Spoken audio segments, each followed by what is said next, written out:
Good morning, everyone. This is Mr.Sk.Ali, Assistant Professor, CIET Department, Chalapati Institute of Engineering and Technology. Today, we're going to discuss the data structure. This data structure is the study of how the data has been organized, data has been stored in memory, and then what operations can be performed on that particular data. So a data structure is a way of organizing all data items that are stored, but also their relationship to each other. Right. So, I mean, classification of the data structures. The data structures are broadly divided into primitive data structures and then non-primitive data structures. So, these primitive data structures are integer, float, character, and then point.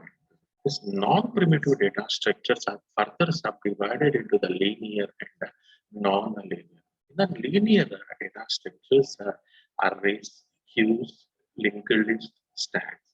And in the non-linear data structures, graphs and then trees. So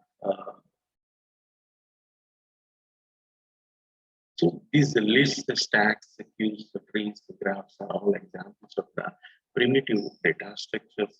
The design of an efficient data structure must take the operations to be performed on the data structure.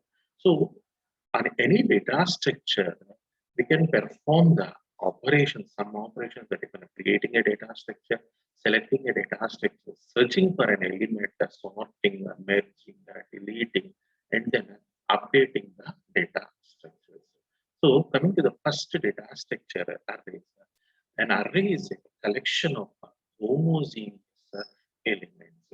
Homogeneous elements. That means the elements in an array should be of the same data type. That array can be of an integer, a float, a character, a structure, or a pointer. So in this arrays, the index start with the 0.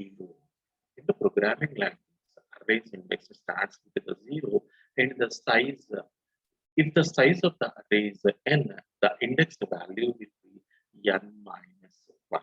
So to access an individual element of an array, we use the index value or a subscript value, right? If you specifying an array name with the index of 8 means, that means we're trying to access the 9th element of an array.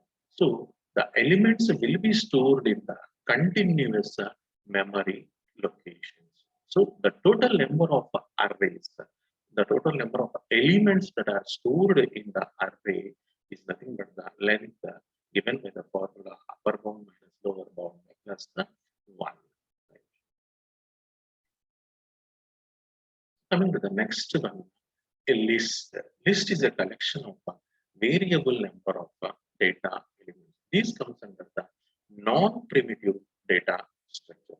So in this particular list format or a list data structure, an element must contain at least 2 fields, one for storing the value of that particular element, and the next one is the address part of the next element. So the address part should be a pointer type. So look at this particular node structure. Here the value is A, B, B, B, C, C, C. So this represents the address.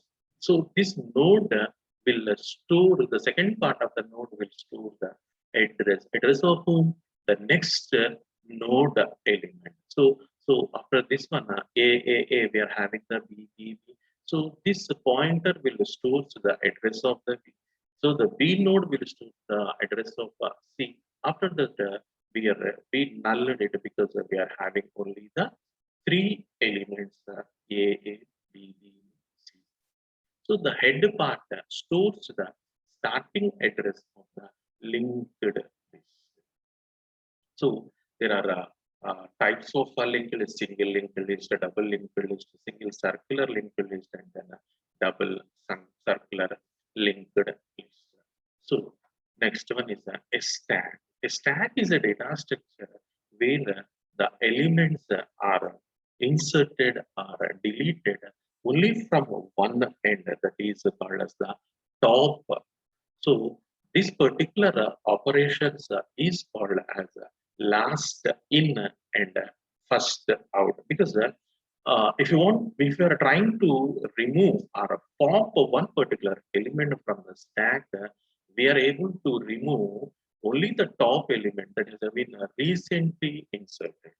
So a good example of the stack data structure is a bunch of books carried by the student to the library. If he is carrying the 6 books or 7 books to the library, he is able to pick up only the top book from the library. And one more example is a pile of trays in the cafeteria is also a good example of the stack.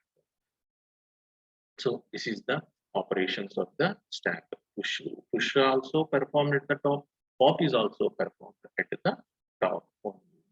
So this stack can be implemented using the arrays, using the pointers.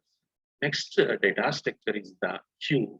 So a queue is a data structure where the elements are inserted at one end and the elements are deleted from the other end. The elements inserted are called as the rear end and the other one is called as the front end. So a railway reservation or a bus ticket counter is a good example of the queue. So this is the uh, picture of the queue: 10, 20, 30, 40, and then 50 elements. The first inserted element is the 10. So which you are going to delete means it is the 10. So a queue can be implemented using the arrays and then point. Next one is the trees. So a tree can be defined as a finite set of data items or nodes. A tree is a non-linear data structure in which data items are arranged in a sorted sequence. So tree represents the hierarchical relationship between the various elements. So in the trees, there is the topmost node, which is called as the root of the tree. The remaining data items are partitioned into the number of mutually exclusive subsets, each of which itself is a tree, which is called as a subtree. The tree always grows in the length towards the bottom in the data structure. Right? So here, in this example, A is the root node, B and C are the child nodes of A, D and E are the child nodes of B, F and G are the child nodes of C, whereas D is the A is the grandparent of D, D, E are